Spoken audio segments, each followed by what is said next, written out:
বাপরে বাপ! রান্না করলে কেউ পাতেও তুলতে চায় না, আর এইভাবে ভাজি করে দিলে আমি আর ভাগেই পেতে চাই না। আমাকে জিজ্ঞেসও করে না, নিয়েই খাওয়া শুরু করে দেয়। এতটা বেশি মজার হয় এইভাবে মুরগির লটপটিগুলো ভাজা করে নিলে। সাথে বেশি করে আলু দিয়ে সুন্দর করে এটাকে মেখে নিতে হবে। মাখানোর সময় আমি একটু লেবুর রস, স্বাদমতো লবণ, হলুদের গুঁড়া, মরিচের গুঁড়া, ধনিয়ার গুঁড়া, আর লাস্টে যেটা দিলাম গুঁড়া মশলা, সেটা হলো শাহি গরম মশলার গুঁড়া। এরপরে আদা, রসুন, জিরা বাটা, অল্প একটু রান্নার তেল দিয়ে ভালো করে এটা মেখে নেব। মাখানো হয়ে গেলে 20 মিনিট রেস্টে রেখে দিব। রেস্টে থাকা হয়ে গেলে এরপরে আমরা চলে যাব রান্নায়। রান্নার জন্য আপনাকে আর তেমন কিছু করতে হবে না। যা করার, এই যে মশলাপাতি দিয়ে মেখে আপনি ম্যারিনেট করে রাখলেন, এতেই কাজ হয়ে যাবে। তো আমাদের ম্যারিনেশনটা হয়ে গেলে আমরা চলে যাব রান্নায়। আমি এই মাখানোর সময় শাহি গরম মশলার গুঁড়াটা ব্যবহার করেছি, যার কারণে গোটা গরম মশলা একটাও দেব না।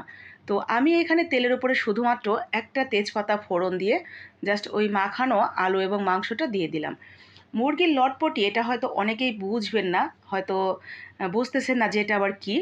যেমন মুরগির এক্সট্রা যে পার্টগুলো থাকে, মানে হাড়, গলা, মাথা, গিলা, মানে এই ধরনের যে এক্সট্রা যে পার্ট থাকে, তো সেটা আমি ছোট ছোট করে টুকরো করে নিয়েছি। এরপরে সুন্দর করে এই যে ভাজা ভাজা করে নেব।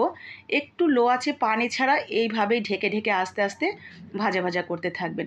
একটা সময় দেখবেন আলুগুলো একেবারে মোমের মতো গলে গেছে। আর এটার সেন্ট আপনার বাসা থেকে 3-4 বাসা পর্যন্ত চলে যাবে, এত মজার ঘ্রাণ এটার। একদম যখন আলুগুলো সিদ্ধ হয়ে যাবে প্রপার, তখন আমরা এখানে কিছুটা পেঁয়াজ কুচি এবং মরিচ কুচি দিয়ে দিব। পেঁয়াজ কুচি এবং মরিচ কুচি দেওয়ার পরে আরও কিছুক্ষণ রান্না করে নেব, যতক্ষণ না পেঁয়াজটা ভাজা ভাজা হয় আর এই মাংসের কালারটাও ভাজা ভাজা হয়ে একটু লাল লাল হয়ে যায়। ঠিক এমন যখন হয়ে যাবে তখন আমাদের মাংস ভাজা রেডি। এটা এখন গরম ভাত, খিচুড়ি, পোলাও, রুটি, পরোটা সব কিছুর সাথে খাওয়ার জন্য রেডি। তো আমার তো এই রেসিপি চুলা থেকে নামানোর সাথে সাথেই শেষ হয়ে গেছে। এতটা বেশি লোভনীয় কালার এবং ঘ্রাণ ছিল, নিজেকে সামলানো কষ্ট। তো আপনার বাসায় যখনই এরকম মুরগির এই অংশগুলো থাকবে, একদিন বানিয়ে নেবেন আমার মতো করে। ভালো লাগবে আশা করি। লাইক, কমেন্ট, শেয়ার করে দিবেন সবার জন্য।